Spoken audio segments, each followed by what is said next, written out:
আসসালামু আলাইকুম ওয়া রাহমাতুল্লাহি ওয়া বারাকাতুহু। প্রিয় দিনী ভাই ও বোনেরা, আজকে আপনাদের কাছে অত্যন্ত গুরুত্বপূর্ণ 5টি বিষয় নিয়ে এসেছি, যে বিষয়গুলো জানা আপনার প্রতি এবং আমার প্রতি অত্যন্ত জরুরি। যদি আমরা এই বিষয়গুলো না জানি তাহলে আমাদের কোনো ইবাদত কাজে লাগবে না। তাই হুঁশিয়ারির জন্য আপনাদের কাছে আমি অনুরোধ করব, আপনারা দয়া করে ভিডিওটা শেষ পর্যন্ত শুনুন। 5টি পয়েন্ট আমি আপনাদেরকে বলবো, এই 5টা আমি দ্রুত বলে দেবো, বেশি সময় নেব না, তাই দয়া করে একটু সময় থামুন। এর মধ্যে প্রথমত হলো, দেখুন যখন আজান হয়, আজানের সময়, জানাজার মাঠে মুর্দার সামনে নিয়ে দাঁড়ানোর সময়, জুমার খুতবা চলাকালীন, কোরআন তিলাওয়াতের সময়, উলামায়ে কেরামদের মজলিস, এই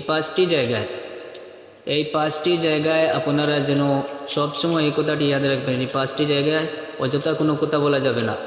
কোরআন তিলাওয়াতের সময় কোনো কথা বলা যাবে না, উলামায়ে কেরামগণের মজলিসে বসে অযথা কোনো কথা বলা যাবে না, জুম্মার খুতবা চলাকালীন কোনো কথা বলা যাবে না, এবং জানাজার মাঠে মসজিদ সামনে নিয়ে জোরে জোরে কথা বলা যাবে না, এবং আজানের সময় কোনো কথা বলা যাবে না।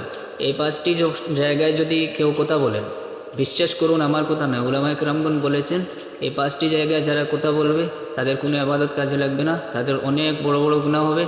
তাই প্রিয় ভাই ও বোনেরা, আমি আপনাদের হুঁশিয়ারির জন্য আপনাদের সামনে এই ভিডিওটি নিয়ে এসেছি। এখন আপনাদের উপর দায়িত্ব যে আপনারা এই ভিডিওটা বেশি বেশি শেয়ার করবেন, যাতে করে সবার কাছে এই ভিডিওটা পৌঁছে। আর আপনাকেও আমি বলবো, অনুরোধ করে আপনিও এই 5টি জায়গায় কথা বলবেন না, এবং আমিও এই 5টি জায়গায় কথা বলবো না কোনো সময়, কারণ আমি উলামায়ে কেরামদের মুখে যেদিন থেকে শুনেছি, ইনশাআল্লাহ তাআলা আমি অনেক সচেতন হয়ে গিয়েছি। তাই আপনাদের কাছে অনুরোধ করব, আপনারা যেন এই 5টি জায়গায় কোনো সময় কথা বলবেন না। যদি বলেন তাহলে আপনাদের সকল ইবাদত নষ্ট হয়ে যাবে। তাই আশা করি আপনারা কথাগুলো বুঝতে পেরেছেন। আজকের মতো এতটুকু রইল।